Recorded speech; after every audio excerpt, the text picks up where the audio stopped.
Kapatid, nganong dili man ta motuo na si Kristo usa ka Dios. Una-una araw niya, ang gibutang diri sa Pilipos 2 verse 10, upang ang lahat ng nasa langit at lupa at nasa ilalim ng lupa ay luluhod sa pagsamba sa Kanya at kilalanin ng lahat na si Jesucristo ang Panginoon sa ikapupuri ng Diyos Ama. So naabay tao na ato ang yukbuan, ludhan, simbahon, ang selos yun na atong Diyos Ama sa langit.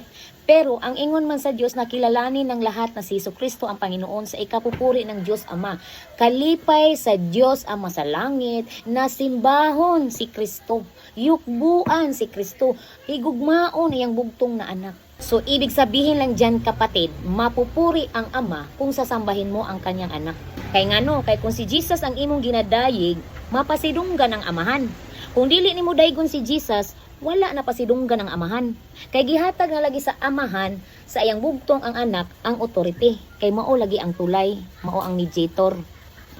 Ano di man kamo ingon na si Kristo Dios.